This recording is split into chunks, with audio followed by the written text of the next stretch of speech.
BBC Nepali सेवाको साँझपखबाट प्रदीप बस्यालको नमस्कार। आज कार्यक्रममा जारी नेकपा स्थायी समिति बैठकमा उठ्यो केपी शर्मा ओलीको प्रधानमन्त्री र दलको अध्यक्षबाट राजीनामाको माग। प्रधानमन्त्रीको राजीनामाको प्रश्न औपचारिक रूपमा कमिटीमा नै संस्थागत रूपमा उठेको भनेको यो पहिलो पटक हो। व्यक्तिगत रूपमा अस्ति सचिवालयको बैठक आसपासतिर केही कमरेडहरूले राख्नुभयो अरे भन्ने हामीले सुनेका थियौँ। लकडाउन खुकुलो भइरहँदा समेत अझै खुल्न सकेन सार्वजनिक सवारी। सरकारसँग नमिलेको व्यवसायको कुरा के हो?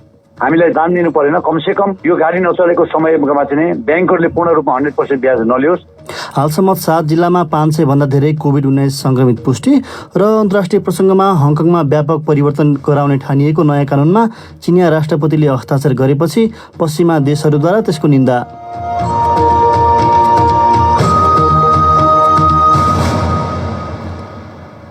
सबैभन्दा पहिले आजका प्रमुख विश्व समाचार। सञ्जय ढकालबाट समाचार सुन्नुहोस्। चीनका राष्ट्रपति सी जिनपिङले हङकङमा व्यापक परिवर्तन गराउने ठानिएको नयाँ कानुनमा हस्ताक्षर गरेका छन्। बेजिङले उक्त कानुनलाई राष्ट्रिय सुरक्षा जोखिममा पार्नेहरूको टाउकोमाथि तरबारको संज्ञा दिएको छ। आलोचकहरूले यसले हङकङले हाल उपभोग गरिरहेका अधिकार तथा स्वतन्त्रता अन्त्य गरिदिने बताएका छन्। ती परिवर्तन मङ्गलबारदेखि लागू हुनेछन्, तर तिनको विस्तृत विवरण प्रकाशित भइसकेका छैनन्। युरोपेली युनियन, जापान र हङकङको पूर्व औपनिवेशकालीन शासक ब्रिटेनले नयाँ कानुनको निन्दा गरेका छन्। हङकङकी नेतृत्व कार्यालयले नयाँ सुरक्षा कानुनले अपराध ठहर्याउने विषयहरू स्पष्ट पारिने बताएकी छन्। ती कानुनले सानो संख्याका मानिसलाई मात्र प्रभाव पर्ने उनले बताइन्। संयुक्त राष्ट्रसङ्घको मानवाधिकार परिषदसँग भिडियो कुराकानीमा उनले आधारभूत स्वतन्त्रता रहिरहने भनिन्। यसले वैधानिक स्वतन्त्रताका अधिकार प्रभावित हुँदैनन्। तिनमा प्रेस तथा अभिव्यक्तिको स्वतन्त्रता तथा भेला हुन पाउने र प्रदर्शन गर्ने अधिकार पर्छन्। छोटकरीमा भन्दा यसले एक देश दुई प्रणालीमा अनि हङकङको स्वायत्ततामा असर गर्दैन। हङकङकी नेत्री क्यारी ल्यामको भनाई। कोरोना भाइरस संक्रमणको कारण लगाइएका बन्दाबन्दीले रोजगारीमा पहिले सोचिए भन्दा धेरै असर परेको अन्तर्राष्ट्रिय श्रम संगठनले जनाएको छ। नयाँ विश्लेषण अनुसार विश्वभरिमा यो अवधिमा कार्यघण्टामा 14% गिरावट आएको छ। यो भनेको झन्डै 40 करोड पूर्णकालीन रोजगार सरह हो। सबैभन्दा धेरै असर अमेरिकी महादेशमा परेको र महिलाहरूले धेरै कष्ट बेहोर्नु परेको आईएलओले बताएको छ। भारतका प्रधानमन्त्री नरेन्द्र मोदीले 12 अर्ब डलरको अतिरिक्त खर्च सरकारले बेहोर्ने गरी आपतकालीन रूपमा उपलब्ध गराउँदै आएको निशुल्क खानाको योजना नोभेम्बर अन्त्यसम्मका लागि लम्ब्याउने बताएका छन्। उक्त योजनाबाट 80 करोड जनता लाभान्वित हुन सक्छन्। कोरोना भाइरस सङ्कटले मानिसहरूको जीवनमा आइपरेको कठिनाइसँग जुझ्न सो योजना घोषणा गरिएको थियो। राष्ट्रलाई सम्बोधन गर्दै मोदीले देश लकडाउनबाट बाहिर निस्कँदै गर्दा मानिसहरूलाई झनै सतर्क रहन आह्वान गरे। भारतमा 5 लाखभन्दा धेरैजनामा संक्रमण पुष्टि भइसकेको छ। धेरै असर परेका राज्यहरूमा स्वास्थ्य प्रणालीमाथि चाप परिरहेको छ। यो बीबीसी नेपाली सेवा हो। इथियोपियामा गायक तथा अभियन्ता हाचालु हुन्डेसाको हत्याको विरोधमा भएका प्रदर्शनका बेला कम्तीमा 3 जना मारिएका छन्। ओरोमो जनजातीय समूहको अधिकार वकालत गर्ने उनका गीतहरू 2 वर्ष अगाडिका आन्दोलनताका लोकप्रिय थिए, जस पश्चात प्रधानमन्त्री अबिय अहमद सत्तामा उक्लिए। राजधानी अदिस अबाबा तथा ओरोमिया प्रान्तका नगरहरूमा मानिसहरूले टायर बाल्नुका साथै सरकारी भवनहरूमा आगजनी गरेका छन्। अधिकारीहरूले हुन्डेसा हत्यालाई लिएर कैयन संदिग्ध पक्राउ परेको बताएका छन्। भिडियो सेयरिङ सम्बन्धी एप टिकटकका भारत कार्यालयका प्रमुखले आफ्नो एपले डेटा सुरक्षा र गोपनीयताका सबै नियम पालना गरेको बताएका छन्। भारत सरकारले उक्त एपसहित चीनसँग जोडिएका झन्डै 60वटा एपमा प्रतिबन्ध लगाएको भोलिपल्ट निखिल गान्धीले सो कम्पनीले प्रयोगकर्ताहरूको विवरण चीनसहित कुनै विदेशी सरकारलाई कहिले नदिएको बताएका छन्। बीबीसी संवाददाता जिल मगिबरिङ भन्छन्, TikTok, owned by China's ByteDance. चिनिया कम्पनी बाइटडान्सको स्वामित्वमा रहेको टिकटक भारतमा निकै लोकप्रिय छ। भारतमा उसका 10 करोड भन्दा धेरै प्रयोगकर्ता छन् र त्यो बढिरहेको छ। भारत र चीनबीच सीमा विवाद चर्किएको बेला उक्त प्रतिबन्ध लगाइएको छ। बीबीसी संवाददाता जिल मगिब्रिङको भनाई। चिनिया विदेश मन्त्रालयका प्रवक्ताले भारतीय प्रतिबन्धबारे गम्भीर चिन्ता प्रकट गरेका छन् र चीन तथा विश्व स्वास्थ्य संगठन दुवैले त्यहाँ रहेका सुँगुरहरूमा भेटिएका नयाँ फ्लू भाइरसले उब्जाउन सक्ने जोखिमबारे नजिकबाट अध्ययन गरिरहेको बताएका छन्। चीन स्थित अनुसन्धानकर्ताहरूले सो भाइरस मानिसहरूमा थप संक्रामक हुन थालेको र त्यसले महामारी उत्पन्न गर्न सक्ने भनिदिएको प्रतिवेदनको प्रतिक्रियामा चीन र डब्ल्युएचओले त्यसो भनेका हुन्। अनुसन्धानकर्ताहरूले जोखिम औल्याए पनि त्यो तत्कालै भने उत्पन्न नहुने धेरै सम्भावना रहेको जनाएका थिए। डब्ल्युएचओले त्यस्ता अध्ययनबारे व्यापक सहकार्य जरुरी रहेको भन्दै महामारीका स्रोत हुन सक्ने जनावरबारे राम्ररी जानकारी राखिराख्नुपर्ने बताएको छ। तपाईँ BBC नेपाली सेवा सुनिरहनु भएको छ।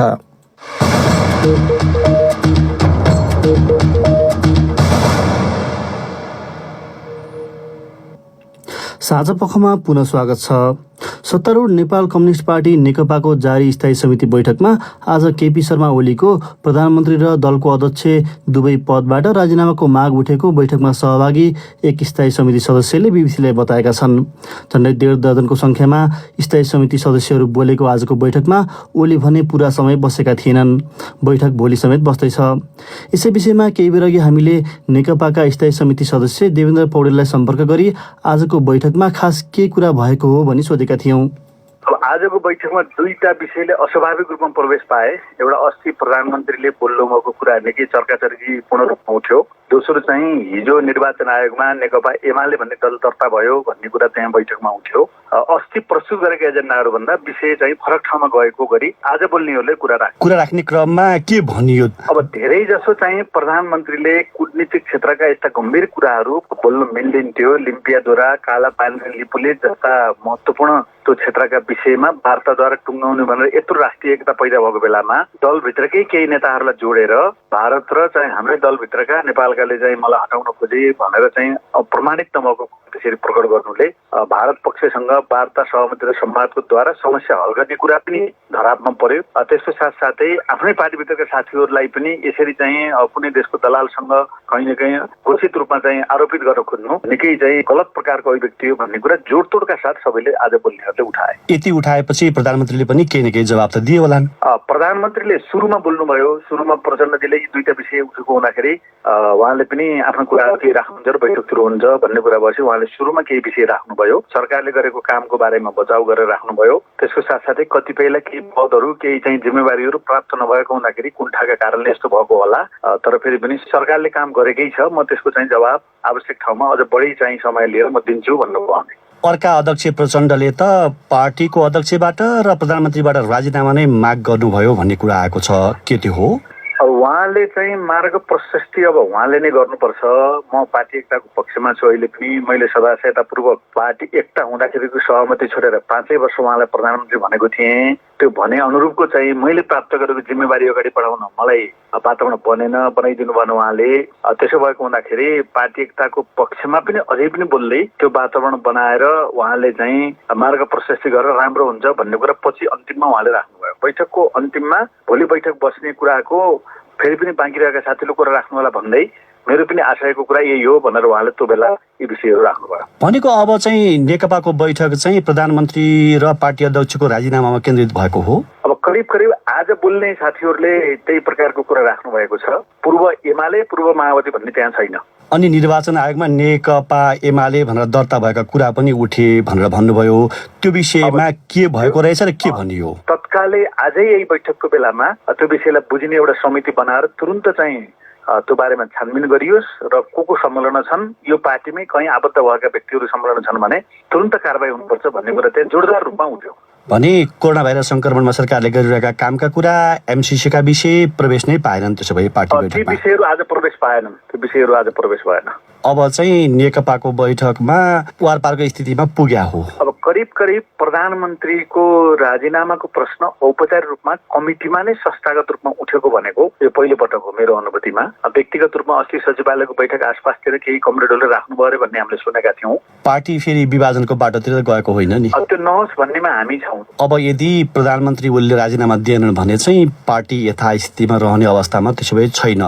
अब यो पार्टीमा यस्तो विषयहरू, यस्ता ठुल्ठुला विषयहरू उठिसकेपछि अब कहीँ न कहीँ कि त अब सहमतिको मिलनबिन्दु नयाँ आधारमा नयाँ तरिकाले खोजिनुपर्छ। अन्यथा अब यसलाई त्यो मिलनबिन्दु खोज्न सकिएन भनेदेखि यसले अलिक बढी चाहिँ यो रूप फैलिएर विघटनसम्म अथवा पार्टी फुटसम्म जान सक्छ। उनी थिए नेकपाका एकजना स्थायी समिति सदस्य देवेन्द्र पौडेल। साथी नेत्र केसीसँग कुरा गर्दै अर्को विषय, नेपालमा विगत 24 घण्टामा थप 316 जनामा कोरोना भाइरस संक्रमण पुष्टि भएको स्वास्थ्य तथा जनसङ्ख्या मन्त्रालयले जनाएको छ। यो वृद्धिसँगै मङ्गलबार अपराह्नसम्म देशभर पुष्टि भएका कुल संक्रमितको संख्या 13,500 नागेको छ। तीमध्ये झण्डै 3200 निको भएको एवं 29 जनाको मृत्यु भएको मन्त्रालयको तथ्याङ्कले देखाउँछ। सुनौ थप विवरण। मङ्गलबारको नियमित पत्रकार सम्मेलनमा स्वास्थ्य मन्त्रालयका प्रवक्ता डाक्टर जागेश्वर गौतमले यतिखेर आइसोलेसनमा झण्डै 10,300 सङ्क्रमितहरू रहेको जनाए। अहिलेसम्म प्रदेश नम्बर 5 र प्रदेश नम्बर 2 मा सबैभन्दा धेरै झण्डै 3,800 को हाराहारीमा सङ्क्रमितहरू छन्। सुदूरपश्चिम र कर्णाली प्रदेशमा पनि सङ्क्रमितको सङ्ख्या उल्लेख्य रूपमा बढिरहेको छ। मङ्गलबार सबैभन्दा बढी सुदूरपश्चिम प्रदेशमा 121 जनामा र प्रदेश नम्बर 2 मा 82 जनामा थप सङ्क्रमण पुष्टि भएको छ। आजै प्रवक्ता गौतमले कोरोना भाइरसको परीक्षणबारे नियम विपरीतका दबाव कसैलाई पनि नदिन आग्रह गरे। बाहिरबाट आएका व्यक्तिहरू 2 हप्तासम्म क्वारेन्टिनमा मापदण्ड बमोजिम बसेको प्रमाण छ र सो व्यक्तिलाई कोरोना सम्बन्धी कुनै पनि लक्षण र चिन्ह छैन भने PCR नगरी घर पठाउन मिल्छ। क्वारेन्टिनमा पूर्ण नियम पालना गरेर फर्किएका व्यक्तिहरूलाई पनि PCR रिपोर्ट नभएको भनी घरबेटीले घरमा छिर्न नदिएको समाचार आइरहेको प्रति स्वास्थ्य तथा जनसङ्ख्या मन्त्रालयको गम्भीर ध्यानाकर्षण भएको छ। हालसम्म 7 जिल्लामा 500 भन्दा बढी सङ्क्रमित देखा परेको डाक्टर गौतमले जानकारी दिए। ती जिल्लाहरूमा प्रदेश नम्बर 2 को महोत्तरी, रौतहट र सर्लाही, प्रदेश नम्बर 5 मा कपिलवस्तु र दाङ, कर्णाली प्रदेशको दैलेख र सुदूरपश्चिम प्रदेशको कैलाली रहेका छन्। क्वारेन्टिनमा भइरहेका मानिसहरूको परीक्षणमा तीव्रता दिइएकाले सङ्क्रमितको सङ्ख्या बढिरहेको सरकारी अधिकारीहरूको भनाइ छ। मन्त्रालयका अनुसार विगत 24 घण्टामा 4,711 वटाको नमुना PCR विधिबाट र 2,142 जनाको RDT विधिबाट परीक्षण गरिएको छ। यससँगै कोरोना भाइरस सङ्क्रमण पुष्टि गर्न प्रयोग हुने उक्त परीक्षणको सङ्ख्या 2,28,000 नागेको छ। स्वास्थ्य तथा जनसङ्ख्या मन्त्रालयका सहप्रवक्ता डाक्टर समीर कुमार अधिकारीका अनुसार विगत 8 दिनमा काठमाडौँ उपत्यकामा 42 जना व्यक्तिमा कोरोना भाइरस सङ्क्रमण पुष्टि भएको छ। तीमध्ये मङ्गलबार मात्रै 14 जनाको सङ्क्रमण पुष्टि भएको थियो। हिजो सरकारले काठमाडौँ उपत्यका तथा घना बस्ती भएका सहरहरूमा कोभिड-19 को वृद्धि बढ्दै गएको भन्दै मानिसहरूलाई सचेत गराएको थियो। अहिले देशभरि झण्डै 53,000 जना मानिसहरू क्वारेन्टिनमा छन्। तीमध्ये अधिकांश भारतबाट फर्किएकाहरू हुन्। साँझ पखमा अब एउटा अन्तर्राष्ट्रिय विषय। चीनका राष्ट्रपति सी जिनपिङले हङकङमा व्यापक परिवर्तन गराउने ठानिएको नयाँ कानुनमा हस्ताक्षर गरेपछि खास गरी पश्चिमा देशहरूले त्यसको निन्दा गरेका छन्। ब्रिटेन, युरोपेली सङ्घ तथा नेटोले गम्भीर चिन्ता प्रकट गरेका छन् भने हङकङकी नेत्रीले नयाँ कानुनले वैधानिक अधिकारहरूको उपभोगमा असर नपर्ने बताएकी छन्। BBC विवरणहरूमा आधारित एक रिपोर्ट सञ्जय ढकालबाट। राष्ट्रपति सीले हस्ताक्षर गरेको कानुन हङकङको विधानमा राखिनेछ, जसले देशद्रोहलाई अपराध ठहर्याउनेछ। यसले त्यहाँका विरोध प्रदर्शन निस्तेज पार्न सक्छ। हङकङकी नेत्री क्यारी ल्यामले नयाँ कानुनको बचाउ गर्दै त्यसले राष्ट्रिय सुरक्षामा रहेका खाडल पुर्ने बताइन्। संयुक्त राष्ट्रसङ्घको मानवाधिकार परिषदसँग भिडियो कुराकानीमा उनले नयाँ कानुनले आधारभूत स्वतन्त्रता हरण नगर्ने बताएकी छन्। यसले एक देश दुई प्रणालीमा अनि हङकङको स्वायत्ततामा पनि असर नगर्ने उनले बताइन्। बेजिङले नयाँ कानुनबारे थप प्रष्टता दिलाउने बताइएको छ, तर हङकङ स्थित एक प्रमुख प्रजातन्त्रवादी समूहले तत्कालै अब आफ्ना गतिविधि रोक्ने भनेको छ। अन्तर्राष्ट्रिय समुदायले चीनको कदमको आलोचना गरेका छन्। ब्रिटेनका विदेश मन्त्रीले हङकङका मानिसहरूको अधिकारको सम्मान गर्न चीनलाई भनेका छन्। युरोपेली परिषदका अध्यक्षले नयाँ कानुनलाई हङकङको स्वायत्ततामा गम्भीर आघात पर्ने भनेका छन्। उत्तर एटलान्टिक सन्धि संगठन नेटोका महासचिव जेन्स स्टोल्टेनबर्गले चीनले प्रजातन्त्र, स्वतन्त्रता तथा कानुनी शासन जस्ता मान्यता अंगीकार नगर्ने प्रश्न भएको बताए। जापानले पछिल्लो कदमप्रति दुःख व्यक्त गरेको छ भने ताइवानले उसका नागरिकलाई हङकङ भ्रमण गर्दा आइपर्ने जोखिमबारे सजग गराएको छ। अमेरिकाले यसअघि नै हङकङलाई प्राप्त विशेष व्यापार हैसियत अन्त्य गर्ने कदम चालिसकेको थियो। अब पालो श्रोता पत्रको प्रस्तुत गर्दैछन् साथीहरू सञ्जय ढकाल र कमल परियार। नेपालमा मनसुन सुरु भएपछि सलह प्रवेश गरेको छ। सलह पुगेका र पुग्न सक्ने सम्भावित स्थानमा क्षति नियन्त्रण गर्न कस्तो काम भइरहेको तपाईले देख्नु भएको छ भनी हामीले सामाजिक सञ्जाल फेसबुक र ट्विटरमा राखेको प्रश्नको हामीलाई थुप्रै जवाफ प्राप्त भएको छ। तीमध्ये केहीलाई यहाँ प्रस्तुत गर्दैछौँ। प्रिया लामिछाने भन्छन्, पहिलो कुरा त सलह नियन्त्रण कसरी गर्न सकिन्छ अनि यसको वास्तविक रोकथाम के हो भन्ने विषय नै अन्यलमा देखिन्छ। दीर्घकालीन सोच विचारसँगै कार्यान्वयनमा ल्याउनको लागि सम्बन्धित निकायका विज्ञ र आम नागरिकहरूको पहलमा नियन्त्रण गर्न गराउन सकिने गरी जिम्मेवार निकायले ध्यान दिनुपर्छ। विशाल रेग्मीको भनाइ छ, कुनै पनि नयाँ रोग विदेशमा देखा पर्ने बित्तिकै नेपालमा कुनै पूर्व सावधानी अपनाएको देखिँदैन। जब नेपालभित्र प्रवेश हुन्छ अनि यो गर्ने र त्यो गर्ने भन्दा पनि बाहिर देखिएपछि त्यसलाई न्यूनीकरण गर्न स्थानीय स्तर सङ्घले के कस्तो तरिकाबाट अवलम्बन गर्न सकिन्छ भनेर सोच्नु राम्रो हुनेछ। युवराज शर्माले व्यङ्ग्य गरेका छन्। कृषि मन्त्रीले मेटालिका ब्यान्डको गीत सङ्गीत ल्याएर नेपाल पसेका सलह किरालाई कक्रक्क पार्ने भन्नुभएको छ। तसर्थ हामी ढुक्क छौँ। हामीले केही त्यस्तो उपाय अपनाउनु पर्दैन। हामी आराम गरेर बसेका छौँ।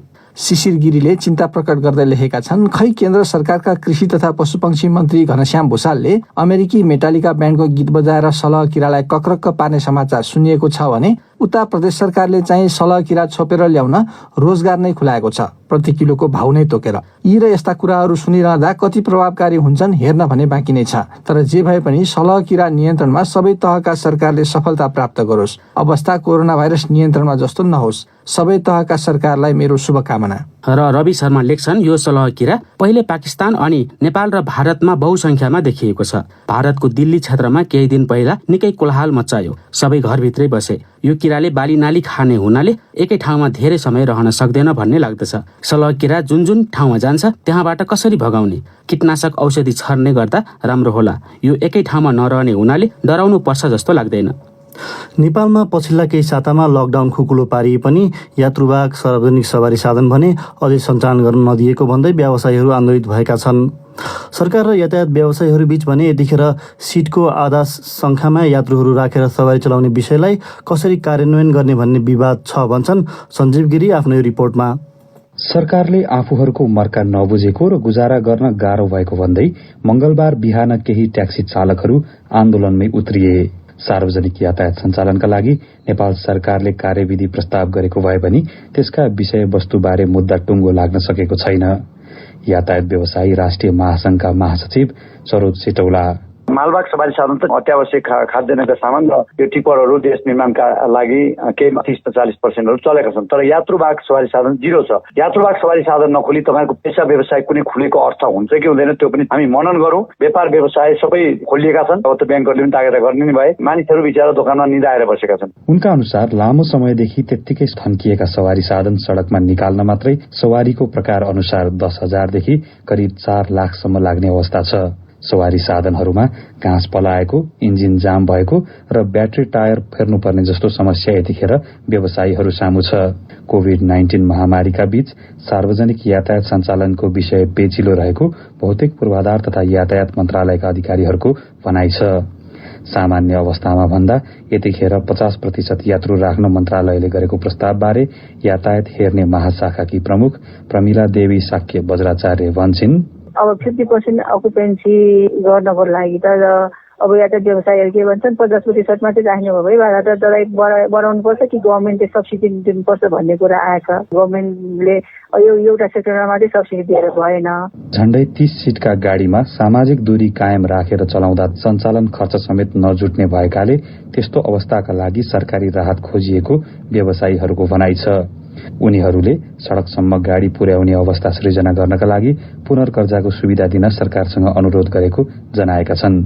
पुनः यातायात व्यवसायी राष्ट्रिय महासंघका महासचिव सिटौला, अहिले यात्रुवाहक सवारी साधन नगर्ने 7-8 खरबको लगानी त्यो अनुमानित होला। 20% लगानी दिने हाम्रो छन् स्वरोजगार व्यवसायहरूको छन्। 80% 70% चाहिँ ब्याङ्कहरूको छन्। यस्तो अवस्थामा गाडी खडा भइरहेको अवस्थामा सबै ब्याङ्क फाइनेन्सरले पेलेर चाहिँ पैसा लिइरहेको अवस्था पनि भयो। हामीलाई दान दिनु परेन। कमसेकम यो गाडी नचलेको समयमा चाहिँ ब्याङ्कहरूले पूर्ण रूपमा 100% ब्याज नलियोस्। सरकारले गरेको लकडाउनका बेला नवीकरण हुन नपाएका कागजात बारे पनि विचार गरिनुपर्ने उनीहरूको माग छ। व्यवसायीहरूले 50% मात्र यात्रु राख्ने अवस्थामा त्यसका लागि या त भाडा बढाउनु पर्ने वा आफूहरूलाई आर्थिक सहयोग उपलब्ध गराउनु पर्ने बताएका छन्। सञ्जीव गिरी, बीबीसी, काठमाडौँ। कर्णाली प्रदेश सरकारले आर्थिक वर्षको अन्त्यतिर छोटो समयमै खर्च गर्ने गरी 61 करोड रुपियाँ स्थानीय सरकारहरूलाई पठाएपछि त्यो पारदर्शी रूपमा खर्च हुनेमा धेरैले आशंका गरेका छन्। यसबारे एक रिपोर्ट सुनौ। सुर्खेतबाट हाम्रो साथी प्रकाश पन्तले पठाएको यो सामग्रीमा। आर्थिक वर्ष सकिने बेला पठाइएको उक्त रकम खर्चबाट हुने विकास निर्माणका काम गुणस्तरीय र टिकाउ पनि नहुने अर्थविद केशव आचार्य दाबी गर्छन्। त्यो त तपाईँको कागज पत्र मिलाएर बाँडी चुडी खाउँ भन्ने खालको एउटा अवस्था हो र त्यसमा मलाई लाग्छ केही काम हुँदैन र काम भए पनि त्यसको गुणस्तरीयता र त्यो कामको अलिक टिकाउ खालको काम चाहिँ हुँदैन र त्यो पैसा त्यतिकै सकिन्छ।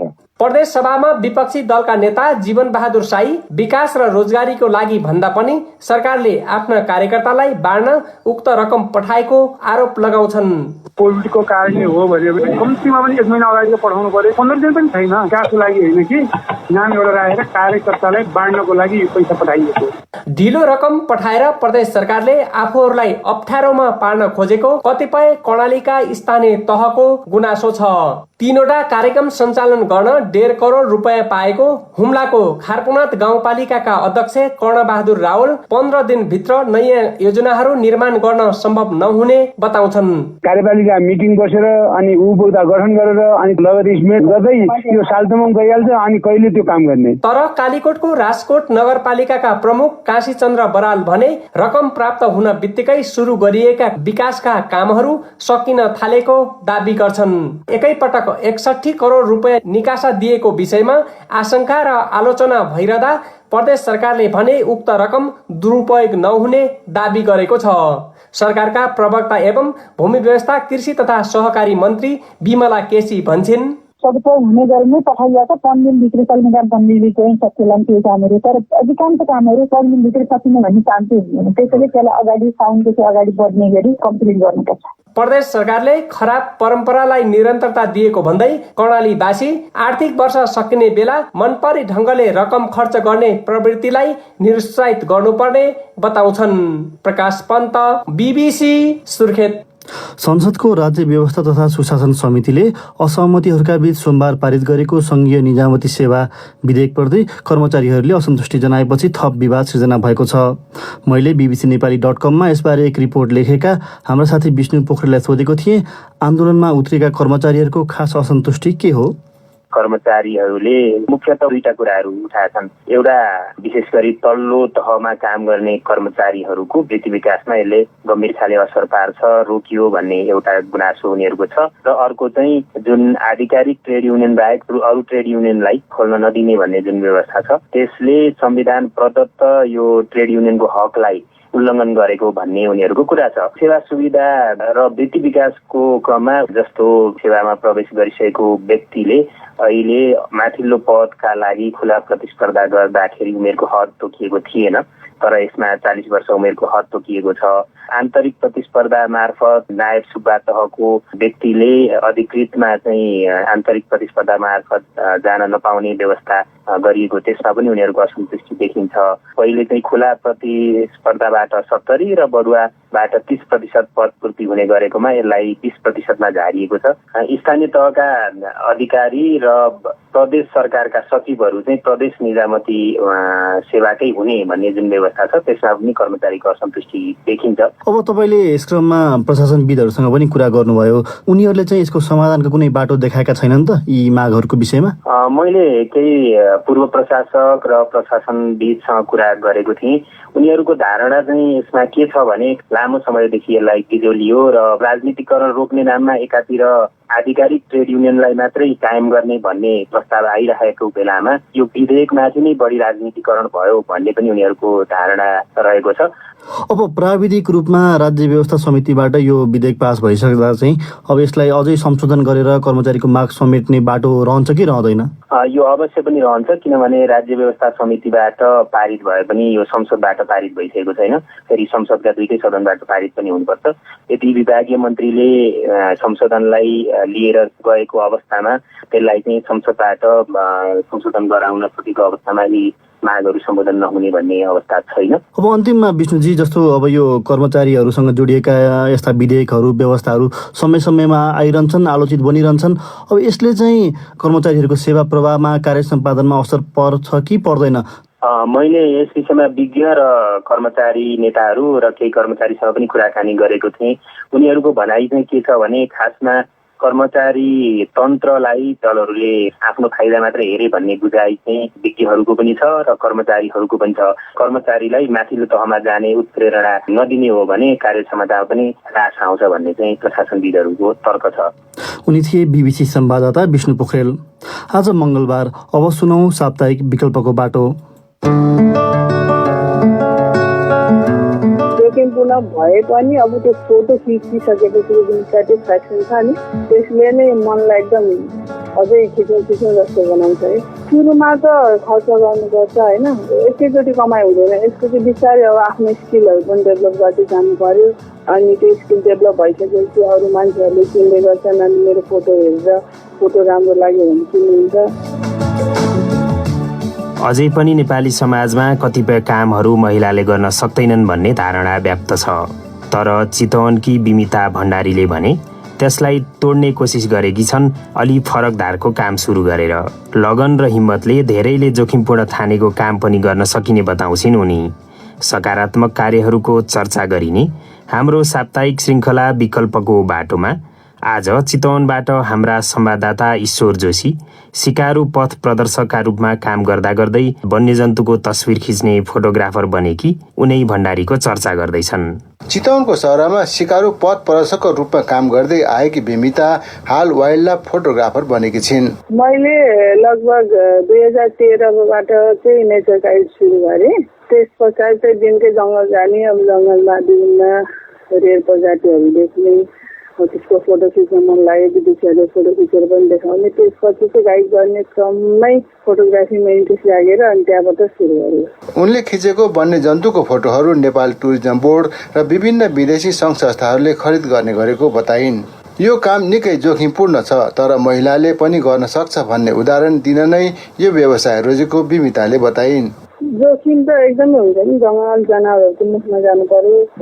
कहिले अब हिँड्दाखेरि सर्पहरू देख्ने, अब हाम्रो त यहाँ जमुन साँपहरू कोब्राहरू पनि छ नि त, उनीहरूले कहिले छुन सक्ने, अब गैँडाले लखेट्ने, हात्तीले लखेट्ने, एकदमै जोखिमपूर्ण भए पनि अब त्यो फोटो खिचिसकेपछि जुन सेटिस्फ्याक्सन छ नि त्यसले नै मनलाई एकदम अझै खिच्नु जस्तो बनाउँछ है। एउटा महिलाले चुनौतीपूर्ण काम गरेकोमा खुसी लागेको चितवन सौराका चरा विज्ञ बासु बिरारीले बताए। यो एकदम गाह्रो काम छ, वाइल्ड लाइफ फोटोग्राफी काम भनेको एकदम गाह्रो छ, किनभने एकदम हिंस्र जनावरहरूको नजिक गएर फोटो खिच्नुपर्छ, ट्रेकिङ जानुपर्छ। पहाडमा गएर स्नो लेपर्डहरूको जस्तो, रेड पाण्डाहरूको जस्तो, रेड पाण्डाको फोटो उनले राम्रो खिचेकी छिन्। एउटा महिलाले यसरी काम गर्दाखेरि हामीलाई चाहिँ एकदम खुसी लाग्छ। अहिले करिब 1 लाखको फोटो बिक्री गरेको उनले बताइन्। एकैचोटि कमाइ हुँदैन, यसको चाहिँ बिस्तारै अब आफ्नो स्किलहरू पनि डेभलप गर्दै जानु पर्यो। अनि त्यो स्किल डेभलप भइसकेपछि अरू मान्छेहरूले चिन्दै गर्छन् अनि मेरो फोटो हेरेर फोटो राम्रो लाग्यो भने चिन्नुहुन्छ। मैले अहिलेसम्म लगभग 1 लाख रुपियाँ जति कमाएँ। क्यामेरामा लगानी चाहिँ फेरि 4-5 लाख रुपियाँ नै छ। उनले चितवनको वन्यजन्तुहरूको फोटो खिचेर चितवनलाई चिनाउनुका साथै पर्यटन प्रवर्धनमा समेत मद्दत पुगेको ग्रिन पार्क होटलका व्यवस्थापक राधा श्रेष्ठले बताए।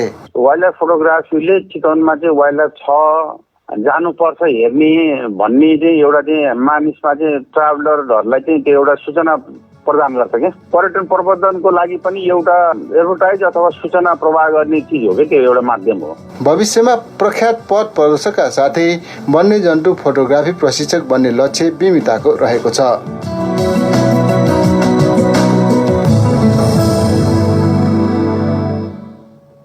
अब आजका मुख्य समाचार संक्षेपमा। चीनका राष्ट्रपति सी जिनपिङले हङकङमा व्यापक परिवर्तन गराउने ठानिएको नयाँ कानुनमा हस्ताक्षर गरेका छन्। कोरोना भाइरस संक्रमणको कारण लगाइएका बन्दाबन्दीले रोजगारीमा पहिले सोचिए भन्दा धेरै असर परेको अन्तर्राष्ट्रिय श्रम संगठनले जनाएको छ। भारतका प्रधानमन्त्री नरेन्द्र मोदीले 12 अर्ब डलरको अतिरिक्त खर्च सरकारले बेहोर्ने गरी आपतकालीन रूपमा उपलब्ध गराउँदै आएको निशुल्क खानाको योजना नोभेम्बर अन्त्यसम्मका लागि लम्ब्याउने बताएका छन्। इथियोपियामा गायक तथा अभियन्ता हाचालु हुन्डेसाको हत्याको विरोधमा भएका प्रदर्शनका बेला कम्तीमा 3 जना मारिएका छन्। र भिडियो सेयरिङ सम्बन्धी एप टिकटकका भारत कार्यालयका प्रमुखले आफ्नो एपले डेटा सुरक्षा र गोपनीयताका सबै नियम पालना गरेको बताएका छन्।